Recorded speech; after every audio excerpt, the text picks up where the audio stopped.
Hello students, royal school of science Dhanera તરફથી હું કેતન રાવલ સ્વાગત કરું છું તમારું. કાલે સ્ટુડન્ટ્સ આપણે વૃદ્ધિ વિશે જોયું હતું કે વૃદ્ધિ જે છે એ સજીવોનું વિશિષ્ટ લક્ષણ અથવા પરિપૂર્ણ ગુણધર્મ આ બંને એક જ શબ્દ છે, એટલે આ ધ્યાન રાખજો. વિશિષ્ટ લક્ષણ અથવા તો પરિપૂર્ણ ગુણધર્મ છે કે નથી. તો આપણે શું જોયું હતું? વૃદ્ધિ એ શું છે? પરિપૂર્ણ ગુણધર્મ કે વિશિષ્ટ લક્ષણ નથી. અને કેમ નથી? કારણ શું છે એનું? કારણ કે નિર્જીવ પણ વૃદ્ધિ કરી શકે છે. કારણ શું હતું એનું? નિર્જીવ પણ વૃદ્ધિ કરી શકે છે. અને નિર્જીવ વૃદ્ધિ કરી શકે છે એના ઉદાહરણ શું હતા? આપણી પાસે શું હતા? રેતીના ઢગલા હતા, બરાબર. પછી પહાડો હતા, બરાબર. બોર્ડર્સ હતા. તો આ જે છે એ બધા વૃદ્ધિ કરી શકે છે, કારણ કે એમાંથી બહારથી વસ્તુઓ એના ઉપર જમા થાય છે. તો એટલા માટે આ નિર્જીવ વૃદ્ધિ કરી શકે છે. આ વૃદ્ધિને આપણે શું કહેતા હતા? બહારની વૃદ્ધિ. આ બહારની વૃદ્ધિ હતી, નિર્જીવની વૃદ્ધિને. તો એટલા માટે વૃદ્ધિ એ સજીવનું પરિપૂર્ણ ગુણધર્મ નથી અથવા તો વિશિષ્ટ લક્ષણ નથી. બસ એવી જ રીતે આજે આપણે શું જોઈશું? આજે આપણે જોઈશું પ્રજનન. આજે આપણે પ્રજનન જોઈશું કે પ્રજનન જે છે એ સજીવોનો વિશિષ્ટ ગુણધર્મ છે કે નથી. તો એને આપણે તર્કના આધારે ચકાસીશું કે પ્રજનન છે શું અને કઈ રીતે વિશિષ્ટ ગુણધર્મ આપણે ગણવો કે ના ગણવો આપણે નક્કી કઈ રીતે કરવું. તો જુઓ, પ્રજનન વિશે તમે જાણો છો. પ્રજનનનો અર્થ શું થાય? એક સજીવ એના જેવું બીજું સજીવ ઉત્પન્ન કરવાની ક્ષમતા ધરાવે પુખ્ત વય, તો એ શું કહેવાય? એ સજીવ પ્રજનન કરી શકે છે એવું કહી શકાય. ક્લિયર? તો આ એક સજીવ છે અને એના જેવું આ સજીવ પ્રજનન કરશે એટલે એના જેવું બીજું સજીવ ઉત્પન્ન થશે.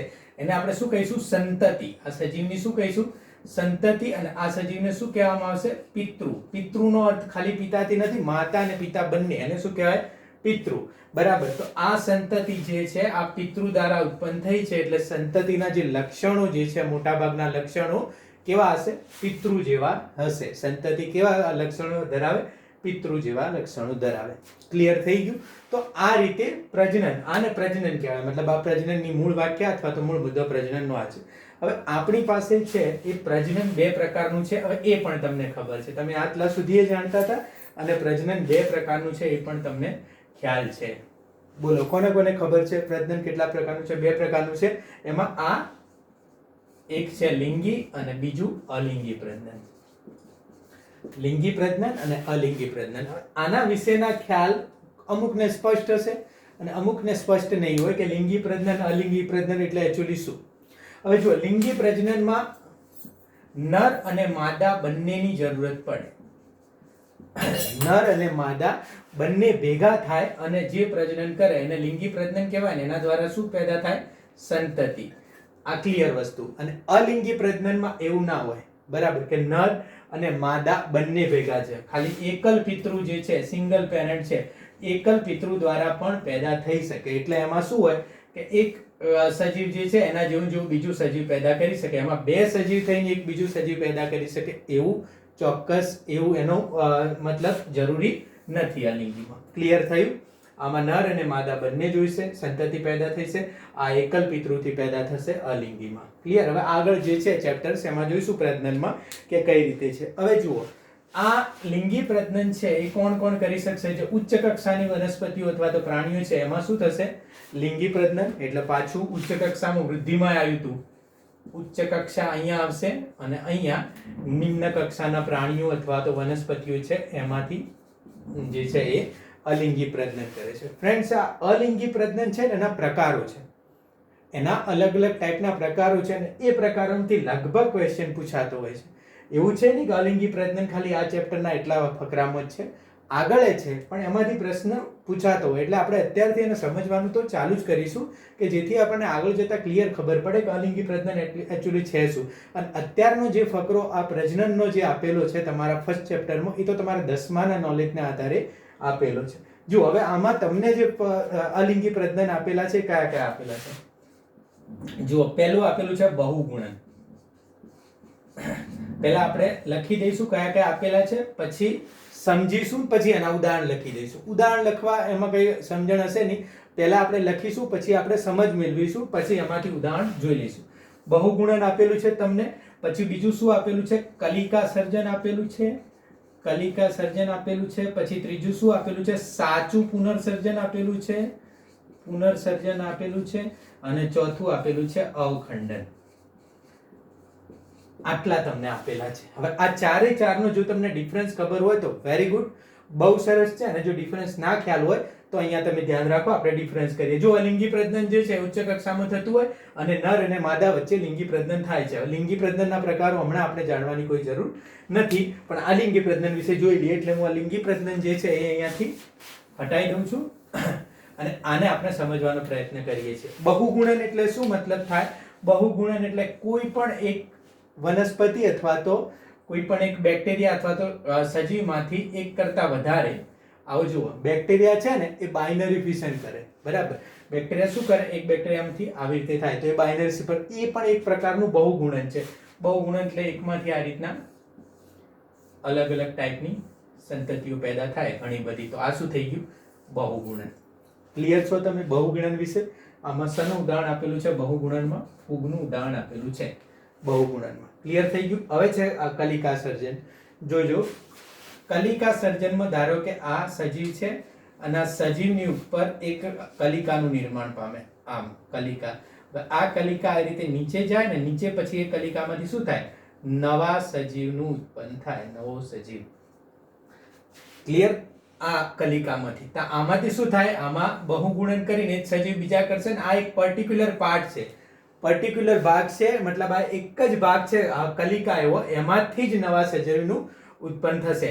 તો આ કોણ કરશે? યીસ્ટ અને હાઇડ્રા. યીસ્ટ અને હાઇડ્રા એ શું કરશે? કલિકા સર્જન કરશે. હવે આ બંનેમાંથી ખૂબ ક્વેશ્ચન પૂછાય છે અને આ બંને સમજવા બહુ જરૂરી છે. આમાં એક્ચ્યુઅલી 3 વર્ડ છે. એક તો સાચું પુનર્સર્જન અને અવખંડન તો અહીંયા આપેલું છે. 3 વર્ડ છે: પુનઃસર્જન, પુનઃસર્જન, સાચું પુનઃસર્જન, પુનઃસર્જન અને અવખંડન. એમાંથી પહેલા મને લાગે છે આપણે અવખંડન સમજી લેવું જોઈએ, બરાબર? તો આ 3 વર્ડ છે, આપણે સમજીશું. હવે અવખંડન સમજો, હું તમને કહું, પછી આપણે પુનર્સર્જન ઉપર જઈએ. આ અવખંડનને આપણે કલિકા સર્જનના આધારે સમજીએ. જુઓ, કલિકા સર્જનમાં શું હતું? સજીવ હતું આખું અને એના ઉપરનો એક ભાગ છે આ ટોચ જે છે કલિકા, અને આટલો ભાગ છે એ જ નવા સજીવને પેદાશ કરી શકે. પણ અવખંડનમાં શું છે? ધારો કે આખું સજીવ છે, આ આખું સજીવ છે અને આ સજીવનો કોઈ પણ ભાગ તૂટશે, કોઈ પણ ભાગ તૂટશે, બરાબર? તો એમાંથી નવા સજીવની પેદાશ થશે. જુઓ, આમાં સમજણ પડી? ખાલી કલિકા સુધી પેલું નથી, કોઈ પણ ભાગ, મતલબ આખા ધારો કે આખા સજીવની બોડી છે, એમાંથી કોઈ પણ ભાગ તૂટશે એટલે શું થશે? નવો સજીવ પેદા થશે. તો એને શું કહેવામાં આવશે? અવખંડન, ફ્રેગમેન્ટેશન. જુઓ, ફૂગમાં બહુગુણન થશે અને ફૂગમાં અવખંડન થશે. ફૂગ આપશે એટલે ભણીશું, બરાબર? પછી મોસના પ્રતંતુ, મોસ વનસ્પતિ છે, આવશે એટલે ભણીશું. અને લીલ, બરાબર? તો આ લીલ છે, મોસના પ્રતંતુ છે, અને આ ફૂગ છે એ અવખંડન કરશે. અવખંડન વિશેના તમારો ખ્યાલ ક્લિયર થઈ ગયો? આખા સજીવમાંથી કોઈ પણ ભાગ છે એ તૂટશે એટલે એને અવખંડન. હવે બીજું જે છે એ છે પુનર્સર્જન અને સાચું પુનર્સર્જન આપણી પાસે રહ્યું. જો આ બધું હટાવી દઉં એટલે એકવાર ક્લિયર થઈ જાય. પુનર્સર્જનમાં શું થશે કે આ સજીવ છે, બરાબર? એમાંથી કોઈ પણ ભાગ એનો તૂટે, ધારો કે આ સજીવ આ ટાઈપનું કોઈ પણ સજીવ છે અને એમાંથી કોઈ પણ ભાગ એનો તૂટ્યો અને આ બસ એટલો જ ભાગ બીજો પેદા થયો, તો આ શું થઈ ગયું? પુનર્સર્જન. પુનર્સર્જન. જે ભાગ નુકસાન પામે એ જ ફરી પેદા થાય, એ જ ફરી નિર્માણ પામે. નિર્માણ પામે, નુકસાન પામે અથવા તો નાશ પામે. આ ભાગ, જેટલો ભાગ નાશ પામે એ જ ફરી નિર્માણ પામે, તો એ શું થઈ ગયું? પુનર્સર્જન. ક્લિયર થઈ ગયું? અવખંડનમાં અલગ હતું, આ ભાગ તૂટીને પડે એટલે આ ભાગમાંથી પાછું નવું પેદા થઈ જાય. આમાં એવું, આ ભાગ તૂટીને પડે એટલે અહીંયાથી પાછો બીજો નવો ભાગ પેદા થઈ જાય. તો એ શું કરે છે? એ સજીવ પુનર્સર્જન કરે છે. શાનું? એક ભાગનું કરે છે સજીવ પુનર્સર્જન. એટલે પુનર્સર્જન થઈ ગયું. હવે સાચું પુનર્સર્જન એટલે શું? સાચું પુનર્સર્જન, સાચું પુનર્સર્જન અને અવખંડન બંને એક જ છે. સાચું પુનર્સર્જન એટલે શું?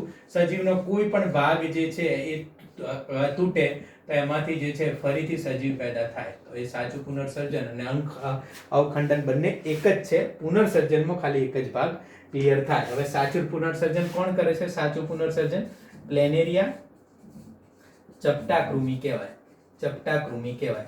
હવે મને એમ કહો કે કદાચ સાચું પુનર્સર્જન અને અવખંડન બંને એક જ હોય, બંને અલગ અલગ નામ આપવાની ક્યાં જરૂર છે? અલગ અલગ નામ આપવાની એટલા માટે જરૂર છે કે આમાં જે પ્રાણીઓ હોતા હોય એ એમનું નક્કી ના હોય. ઘણીવાર એક ભાગ બનાવે, ઘણીવાર આખું બોડી બનાવે. એટલે અવખંડનમાં તો ક્લિયર ટુ ક્લિયર આખું બોડી જ બનાવે, એમાં એક ભાગ ક્યારેય ના બનાવે. પણ આમાં કંઈ તો એક ભાગ બનાવી દે, કંઈ તો આખું બોડી બનાવી દે. એટલા માટે આખો એક નવો ડિપાર્ટમેન્ટ પાડ્યો, પુનર્સર્જન અને સાચું પુનર્સર્જન. તમને ખ્યાલ આવી ગયો હશે આમાં. પુનર્સર્જન જે છે એ પ્લેનેરિયા જે છે એ ચપટાકૃમિ કરે. તો આ પ્રજનન હતું, આ અલિંગી પ્રજનન હતું. અમુક વસ્તુ તમને ખ્યાલ આવી ગઈ હશે, તમારા ફકરામથી વાંચશો એટલે ખ્યાલ પડી જશે. હવે કાલે મિત્રો આપણે જ્યારે ભણતા હતા ત્યારે મેં તમને કીધું હતું કે વૃદ્ધિનો અમુક વસ્તુ જે છે એ પ્રજનનથી મળે છે, અથવા અમુક પ્રજનનના વાક્યો છે, એટલે આપણે પ્રજનન જોઈશું ત્યારે મળીશું. હવે જુઓ, તમે બે પ્રકારની વૃદ્ધિ જોઈ હતી, એક કદમાં વધે અને એક સંખ્યામાં વધે. ક્લિયર તું થયું? બરાબર. હવે જે કદમાં વધે એ તો આપણે જોયું હતું કે ઉચ્ચ કક્ષાના, પણ સંખ્યામાં વધવું એટલે તો પ્રજનન ના થયું. આ એક બેક્ટેરિયા છે, આમાંથી પાછો બીજો થયો, આમાંથી પાછો ત્રીજો થયો, આમાંથી ચોથો થયો. તો આ તો આ સંખ્યામાં વધવું, તો આ તો શું થઈ ગયું? આ તો વૃદ્ધિ થઈ ગયું કે પ્રજનન થઈ ગયું? કારણ કે હકીકતમાં આ શું છે? બેક્ટેરિયાની સંતતિઓ જ છે. તો આ શું થઈ ગયું? આ તો પ્રજનન થઈ ગયું. તો નિમ્ન કક્ષાના સજીવો માટે વૃદ્ધિ અને પ્રજનન સમાન છે. વૃદ્ધિ અને પ્રજનન જે છે એ સમાન છે. ઉચ્ચ કક્ષાના જે સજીવો છે એમાં વૃદ્ધિ અને પ્રજનન અલગ અલગ છે. કેમ? કારણ કે એમાં પ્રજનન કરવા માટે એક ઉંમરે પહોંચવું પડે, એટલા માટે કદમાં વધારો કરવો પડે. પહેલા ધારો કે સમજો પ્રજનન કર્યું, એક બાળક આવ્યું, સંતતિ. હવે સંતતિને ફરજિયાત શું કરવું પડશે? વૃદ્ધિ કરવી પડશે, અને પછી જ પ્રજનન થશે. તો પ્રજનન વૃદ્ધિ, પ્રજનન વૃદ્ધિ, એવી રીતે થશે કામ. અહીંયા એવું નથી. આ સંતતિ આવ્યું, સીધું પ્રજનન કર્યું, અને પછી બીજું આવ્યું. તો અહીંયા નિમ્ન કક્ષાના જે સજીવો છે એમાં વૃદ્ધિ અને પ્રજનન સમાન છે, જ્યારે ઉચ્ચ કક્ષાના સજીવો છે એમાં વૃદ્ધિ અને પ્રજનન બે જે શું છે, અલગ અલગ ઘટનાઓ છે, અથવા તો નિવારક ઘટનાઓ છે. હવે અહીંયા તમે જ્યાર સુધી આપણે અહીંયા જોયું ત્યાર સુધી તો આપણે નિર્જીવની તો કઈ જગ્યાએ વાત કરી નથી. ખાલી શાની વાત કરી છે? સજીવની વાત કરી છે કે સજીવ આ રીતે પ્રજનન કરે. હવે મને કહો કે જેમ આપણે કહેતા હતા કે નિર્જીવ વૃદ્ધિ કરી શકે, એવી રીતે નિર્જીવ પ્રજનન કરી શકે ખરું? ના, નિર્જીવ પ્રજનન કરી ના શકે. તો પ્રજનન શું હોવો જોઈએ? પરિપૂર્ણ ગુણધર્મ હોવો જોઈએ. પણ પ્રજનન પરિપૂર્ણ ગુણધર્મ નથી. પરિપૂર્ણ ગુણધર્મ નથી. આ મેં તમને એટલા માટે પહેલેથી આન્સર આપી દીધો, કારણ કે હું એવું ચાહું છું કે તમે આ વિડીયો પોઝ કરી અને વિચારો, કેમ આ પરિપૂર્ણ ગુણધર્મ નહીં હોય? એવું શું કારણ હશે કે આ પરિપૂર્ણ ગુણધર્મ નહીં હોય? જુઓ, વૃદ્ધિમાં આપણે શું જોયું હતું કે સજીવ જે છે એ વૃદ્ધિ કરે જ કરે. સજીવ જે છે એ વૃદ્ધિ કરવી જ પડે, મતલબ વૃદ્ધિ વગર કોઈ સજીવ હોય જ નહીં. અને નિર્જીવ જે છે એ પણ વૃદ્ધિ કરે છે. એટલા માટે શું થઈ ગયું? આ બે થઈ ગયું, સજીવ અને નિર્જીવ. તો એ નિર્જીવ વૃદ્ધિ કરે છે, એના માટે આ રીઝનના કારણે આપણે શું એને પરિપૂર્ણ ગુણધર્મ સ્વીકારેલો નહોતો. હવે પ્રજનનમાં જુઓ, પ્રજનનમાં જુઓ આ પ્રજનન છે. હવે આમાં એવું છે કે સજીવ જે છે અને નિર્જીવ છે, નિર્જીવ પ્રજનન કરી જ ના શકે. નિર્જીવ પ્રજનન કરી જ ના શકે, પણ અહીંયા સજીવ જેમ વૃદ્ધિ કરી જ શકે ને, એવી રીતે અહીંયા પાછા બે ભાગ પડી જાય કે અમુક સજીવ પ્રજનન કરી શકે અને ના કરી શકે. બરાબર, બે ભાગ પડી જાય. કેવી રીતે?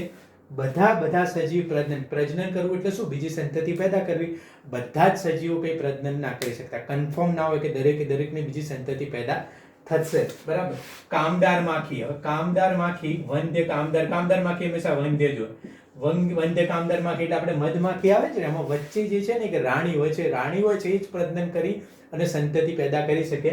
બીજી જે કામદાર માખી હોય એ સંતતિ પેદા કરી શકતી નથી. પછી આપણે શું જોયું છું?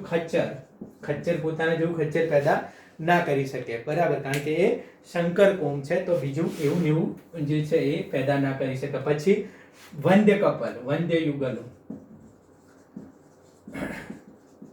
બરાબર. વંધ્ય યુગલો એટલે અમુક યુગલો એવા હોય કે જેમને સંતતિ હોતી નથી. આપણે કહીએ છીએ ને કે અમુક લોકોને સંતતિ ના હોય તો એ લોકો શું કરશે, ખોળે લઈ લેશે સંતતિઓ. બરાબર. તો આ વંધ્ય યુગલ. આ બધા શું છે, સજીવ છે પણ પ્રજનન કરી શકતા નથી. માટે આપણે એવું ના કહી શકીએ કે પ્રજનન એ વિશિષ્ટ ગુણધર્મ છે અથવા તો પરિપૂર્ણ ગુણધર્મ છે. હવે જો વૃદ્ધિ કેમ નથી એનો કારણ અલગ છે અને પ્રજનન કેમ નથી એનું કારણ અલગ છે. તો કદાચ આવી રીતે પૂછાય કે વૃદ્ધિ અને પ્રજનન બંને એક જ કારણને કારણે પરિપૂર્ણ ગુણધર્મ નથી, તો એવું નથી. વૃદ્ધિનું કારણ શું છે? કારણ કે નિર્જીવે વૃદ્ધિ કરી શકે. અને પ્રજનનનું કારણ શું છે? કારણ કે અમુક સજીવો પ્રજનન નથી કરી શકતા. બરાબર. તો આ વૃદ્ધિ અને પ્રજનન બંને ક્લિયર થઈ ગયું તમારું. જોઈ લેજો તમારામાંથી કે શું લખેલું છે આના વિશે. ક્લિયર. હવે આપણે જોઈશું ચયાપચય. ચયાપચય. ત્રીજો આપણો ગુણધર્મ ચકાસવાનો છે એ શું છે? ચયાપચય. ચયાપચય એટલે કે મેટાબોલિઝમ. હવે આ ચયાપચય જે છે એ સજીવોનો વિશિષ્ટ ગુણધર્મ છે અથવા તો પરિપૂર્ણ ગુણધર્મ છે કે નહીં એ આપણે ચેક કરીશું. ચયાપચય વર્ડ સમજવો તમારા માટે થોડો ટફ હશે. આપણે એને બહુ સિમ્પ્લિફાય કરીને સમજી લઈએ. ચયાપચય એટલે શું? આપણું શરીર હોય અથવા તો કોઈ પણ બોડી હોય, જાણે એ એકકોષી હોય કે બહુકોષી, એમાં શું થતી હોય? રાસાયણિક પ્રક્રિયાઓ થતી હોય. શું થતું હોય? રાસાયણિક પ્રક્રિયાઓ થતી હોય. રાસાયણિક પ્રક્રિયાઓ એટલે શું? કે ઘણા જે છે એ રસાયણો તોડતા હોય ને ઘણા જોડતા હોય. આમાંથી ઘણી બધી વસ્તુઓ જે છે એક સાથે રાસાયણિક પ્રક્રિયાઓ થતી હોય. તો આવી જે રાસાયણિક પ્રક્રિયાઓ છે એનો સરવાળો એટલે શું છે? ચયાપચય પ્રક્રિયા. રાસાયણિક પ્રક્રિયાને આપણે શું કહીએ છીએ? બોડીમાં જે રાસાયણિક પ્રક્રિયાઓ છે એને શું કહીએ છીએ? ચયાપચય પ્રક્રિયાઓ. બહાર થતી હોય રાસાયણિક પ્રક્રિયાઓ, સેમ ટુ સેમ રાસાયણિક પ્રક્રિયાઓ જ્યારે આપણા શરીરની અંદર થાય એને શું કહેવાય? ચયાપચય પ્રક્રિયાઓ. અને આપણા શરીરમાં થતી બધી ચયાપચય પ્રક્રિયાઓનો સરવાળો એટલે આપણે શું કહીએ છીએ? ચયાપચય.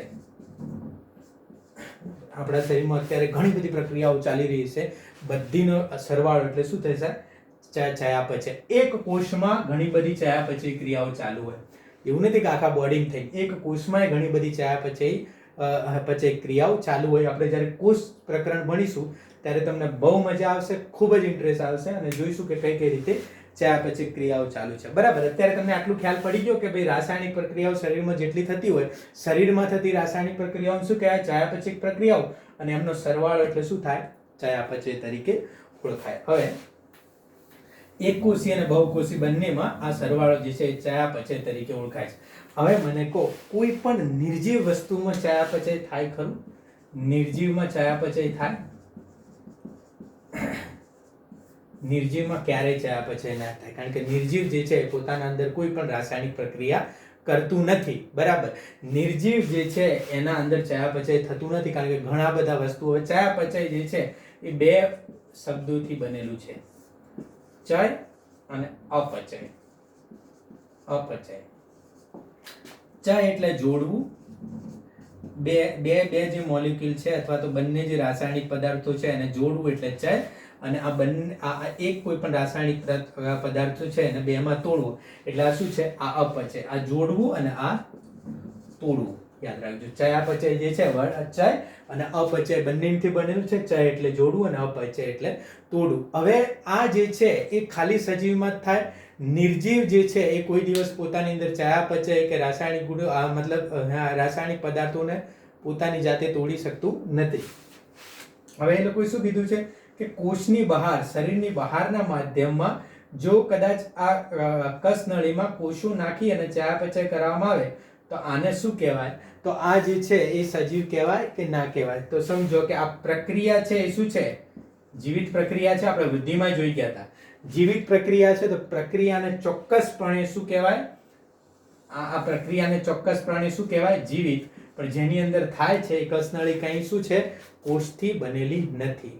તો એ કોષથી નથી બનેલી એટલે એને જીવિત કહેવાય નહીં. એટલા માટે શું કહેવામાં આવ્યું છે કે ભાઈ શરીરનું જે કોષીય આયોજન છે, શરીરનું જે કોષીય આયોજન છે એ ચોક્કસપણે શું છે? કોષીય આયોજન છે બોડીનું એ ચોક્કસપણે શું છે? વિશિષ્ટ લક્ષણ કહી શકાય અને પરિપૂર્ણ ગુણધર્મ કહી શકાય. પરિપૂર્ણ ગુણધર્મ કહી શકાય. તો હવે કારણ કે એનસીઆરટી કોષીય આયોજન આપી દીધું, તો ઘણા સ્ટુડન્ટ એવું પૂછે કે તો સર ચયાપચયને શું કહેવું? ચયાપચય ચોક્કસથી શું છે? વિશિષ્ટ લક્ષણ અથવા તો પરિપૂર્ણ ગુણધર્મ કહી શકાય. બરાબર. તો ચયાપચય વાળો ફકરો અને આ ફકરો પ્રજનન વાળો, વૃદ્ધિ વાળો, ત્રણે ત્રણ બરાબર વાંચી જજો, તમને ક્લિયર ખબર પડી જશે. અને જો ખબર ના પડે તો લેક્ચર ફરીથી જોજો. અને તમને જે પણ કોઈ ક્વેશ્ચન અથવા ક્વેરી લાગે તો કોમેન્ટ સેક્શનમાં જાણ કરજો. Thank you friends.